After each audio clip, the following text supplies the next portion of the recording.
Hello, Big Chillians, and welcome back to the Big Chill Podcast.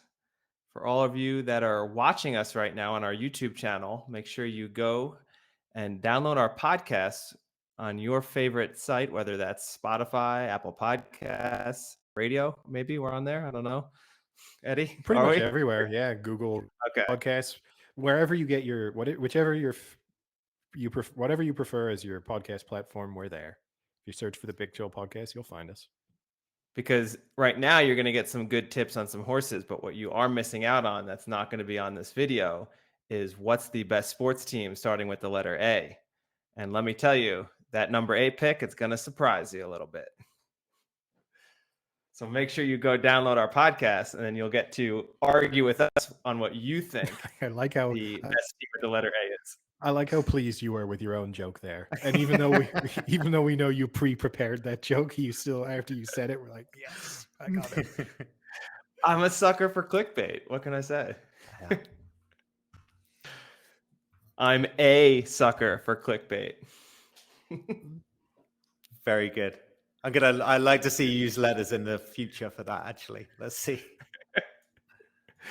You can be sure I will next week when we do Okay. the letter That's B. enough. That's enough of that one. Settle down. So we are here to talk some horse racing this weekend. Yeah, I guess we can kick things off with the 1,000 guineas. Is that what we want to use as our starting point? When we do 2000, isn't that the Saturday? I mean, we can start wherever we want. That's the All right. advantage. Let's start by time. We'll kick We'll off with 2,000 guineas then. Sure. All right. I know we said this before, but this is still one of my favorite races. I just love this straight mile. All the horses sometimes just get into a line and just battle it out.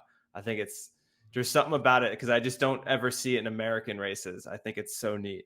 And I love this as like the starting point. This is a great race to start the classic flat season off, I feel like. So I always get pumped for this race, and I don't think I ever win. I don't know the last horse that I've won picking with. What a good start for a tipping. Yeah, we've kind of spoken about this in the past, Frank, but you need to do a better job of not talking yourself down because I think just a lot don't of take viewers my picks. That's true. Yeah. No, I'm very confident in the tips and the selections I'm about to provide. So I would encourage all of our listeners to, I just, for example, each one of us did pretty well at the Cheltenham Festival. We picked some big price winners. I had the winner in the Grand National. Your selections placed. So anyone following us in the Grand National would have made money. And I don't think there's a lot of YouTube channels or podcasts out there where they could say you could have followed any one of our tipsters and made money on the Grand National. So, I would say on that note, yes, maybe historically this hasn't been your best race, but we can see how you do. Yeah. Different beast, right? Onto the flats now. So this is kind of I think the pandemic has kind of messed it, but this is going to be the first of the classics, isn't it? The 2,000 guineas, where usually I don't think it is. No, I think it is.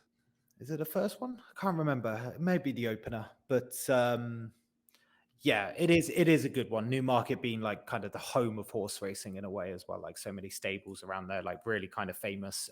For me, the 2,000 guineas is probably one of the most memorable races I've ever seen as well, with Frankel's win in the 2,000 guineas about a decade ago now, where he just like this is meant to be a very competitive race in the years. The kind of horses are set, they're the same age. It's a set weight condition as well. So it's meant to be a true test of people going up the Rowley Mile.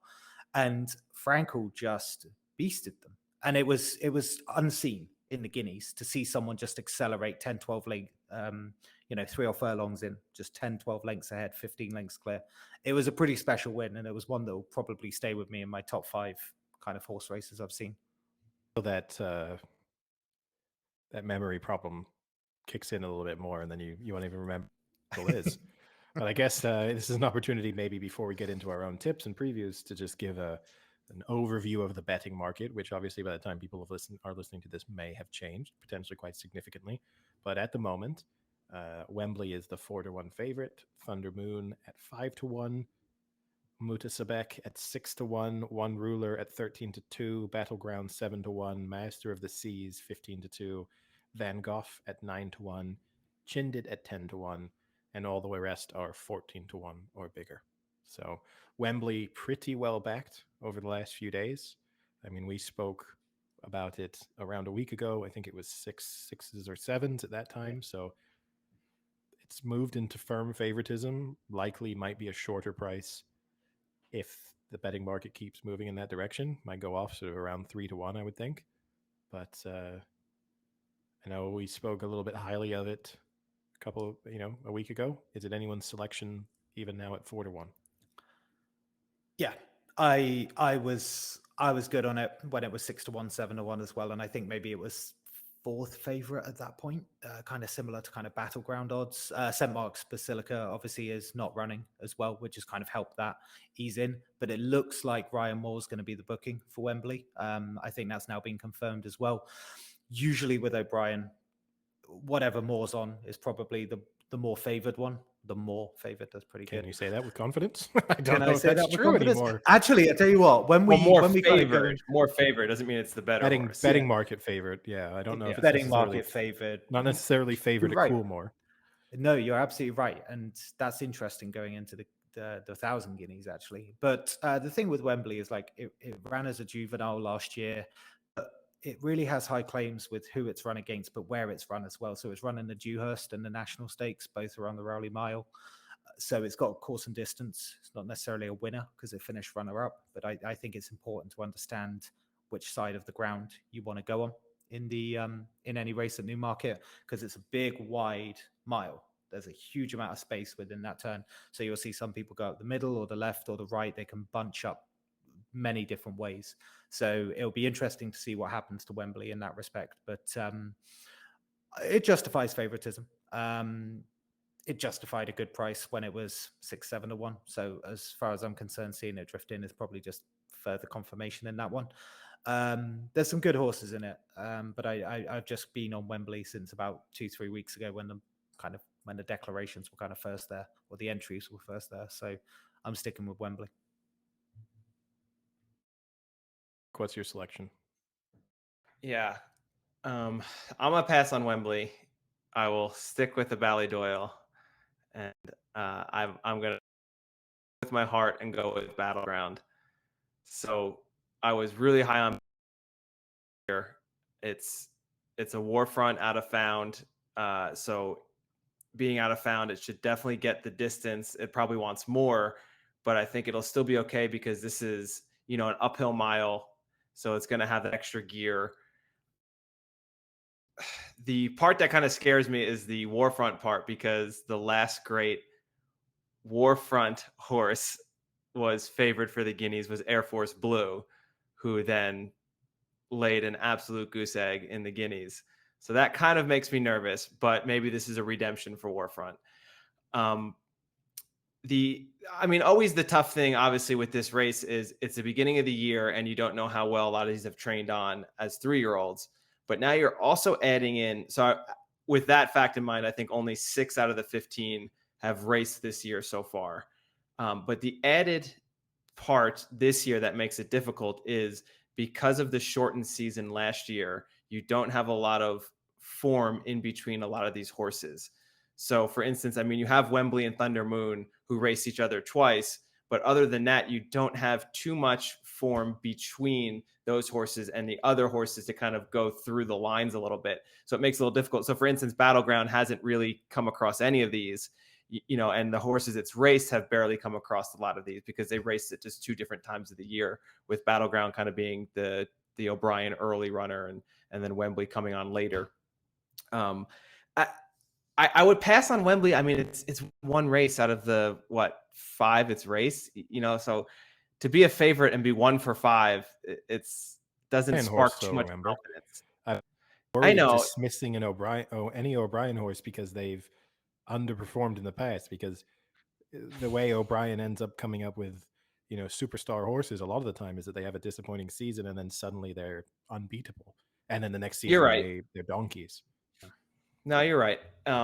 but and I'll stick with Battleground because I'm also not so concerned about jockey bookings because Frankie Dettori is going to be on board Battleground, and I can, as much as it pains me to say this, I can make the argument that that's the better jockey right now than Ryan Moore. So I don't think that's up for debate. Well, it pains me on a personal level. It can pain you, but I don't think it's a debate as to whether Moore or Dettori is the better jockey. Yeah.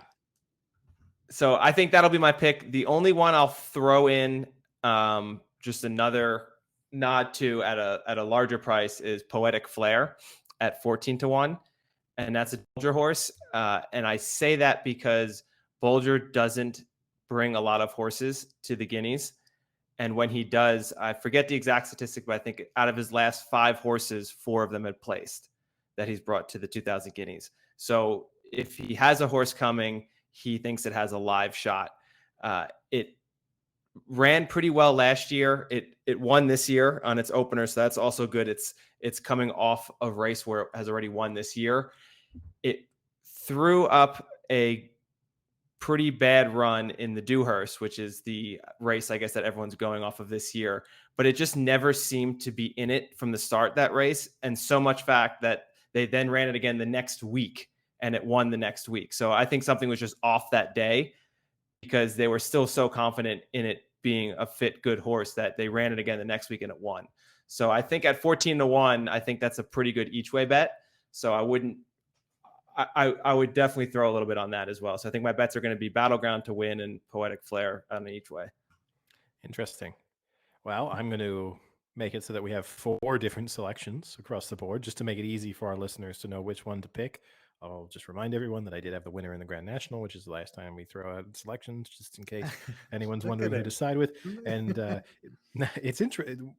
Before I make my selection, you talked about the Warfront concerns with Battleground. Interesting that Wembley is the only Galileo colt in this field, which is almost unthinkable in some respects for a horse that has dominated not only the Guineas, because it would be the 4th Galileo progeny to win the Guineas, but also just dominated horse racing in general for the last decade. Yeah. It's almost sometimes goes without saying about Galileo. It's just so often going to be something it's going to be somewhat involved in the procreation of it all. So, yeah, it is a bit of a strange one, but you're right. Like, yeah. But then if it wins, we'll be saying another Galileo horse. Yep. yeah. So no, I mean, I guess one in to win. Look, if you're looking for a reason to select a horse, in a sense, that isn't the worst reason to just select Wembley. I mean, but my selection, it is going to be for a horse that's the most difficult in the field to pronounce, I guess. And I'm not even sure I'm saying it right, but that is Mutasabek. The Charles Hill's horse, currently priced at 6-1. Jim Crowley's on board. Only raced twice, won both of its appearances. Both of those were at Newmarket. So, at least in that sense, it shows there won't be any challenges in terms of the course that it's can't handle. Hasn't beaten a lot. So you're looking at two outings, 2 victories, but it's not like you can point to any clear line through the form that shows that it's really a top quality horse. This is a massive step up in terms of what you're asking it to do. But particularly last time out, just showed a kind of devastating turn of foot. Has the advantage of being one of the few horses to have raced this year, which helps. I like the idea of backing a horse for this race that has actually already run and it isn't kind of kicking off the cobwebs in a classic. But yeah, I think 6-1, nice price. You can take it each way at 6-1 and still make money. And I think that devastating turn of foot, if it's there or thereabouts going into the final furlong, I think it will win.